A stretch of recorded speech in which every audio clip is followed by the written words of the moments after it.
एक बार की बात है, भीम को वन में घूमते हुए एक बूढ़ा वानर थका हारा बैठा दिखाई दिया। उसकी उम्र ज्यादा थी, उसकी पूंछ बहुत लंबी थी जो भीम के रास्ते में आ रही थी। भीम बहुत ही गर्वीला और शक्तिशाली था। अगर कोई इसके रास्ते में आता तो उसे पीछे हटकर भीम को रास्ता देना पड़ता था। 12 वर्षों से जंगल में रहने के कारण काफी गुस्सैल भी हो गया था। जब कोई घमंडी इंसान गुस्सैल भी हो जाता है तो वह मूर्ख हो जाता है। जी हाँ, वह दूसरों के साथ साथ अपने लिए भी संकट बनता है। उसने रास्ते में पूंछ फैली देखी और अपने आप को अपमानित महसूस किया। वह वानर के पास आया और बोला, हे वानर, तुम अपनी पूंछ हटा लो, क्योंकि हमारे देश में लोग दूसरों के अंग लांघ कर आगे नहीं जाते। इसे अशुभ माना जाता है। ये पूंछ रास्ते से हटा लो और मुझे जाने दो।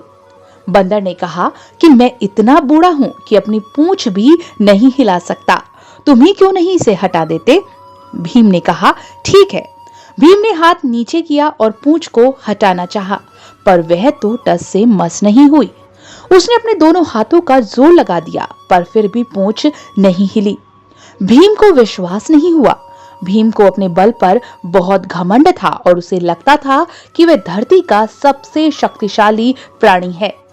नागाओं द्वारा दिए गए नव पाषाण घोल से उसकी ताकत और बढ़ गई थी। वह हमेशा अपने बल को बढ़ाने के लिए कसरत करता रहता था और आज एक बंदर की पूंछ नहीं हिला पा रहा था। वह इस अपमान को सह नहीं सका। उसने अपनी ओर से बहुत कोशिश की, पर वह उसे उठा नहीं पाया। फिर वह अपने घुटनों के बल पर बैठकर बोला, मुझे सच बताइए, आप कौन हैं? अगर मैं भीम इस पूंछ को नहीं हटा सका तो आप केवल वानर नहीं हैं, आप कौन हैं? तब उस वानर ने बताया कि वे रामायण काल के हनुमान हैं। तब हनुमान ने कहा, भले ही तुम्हारे पास कितना भी बल क्यों ना हो, अगर तुम्हारे पास श्रद्धा और विनय नहीं है तो तुम्हारा पतन होगा। तो ये दो सबक जो अर्जुन और भीम के लिए थे, उन्हें एक तरह से उन दोनों के लिए रचा गया था, क्योंकि उनमें इन गुणों का अभाव था।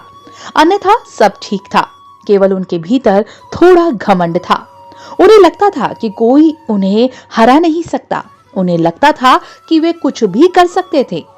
कृष्ण चाहते थे कि दोनों भाई अपना घमंड त्याग दें। भगवान कृष्ण उन्हें निरंतर याद दिलाते रहते थे, यहाँ तक कि रणभूमि में भी उन्हें बस यही याद दिलाते रहे। इससे कोई अंतर नहीं पड़ता कि आप कौन हैं। दूसरे पक्ष के लोग मूर्ख नहीं हैं, वे भी योग्य हैं। घमंड मत करो, तुम स्वयं को मार दोगे।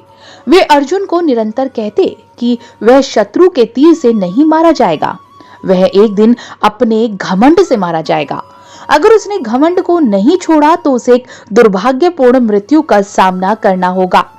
इस तरह शिव से मिला अपमान और हनुमान से मिला अपमान, ये दोनों परिस्थितियां उनके लिए इस तरह प्रस्तुत की गई ताकि ये लोग अपने इस दुर्गुण से छुटकारा पा सकें और इस कार्य के लिए सही तरह से तैयार हो सकें जो उनके लिए सोचा गया था।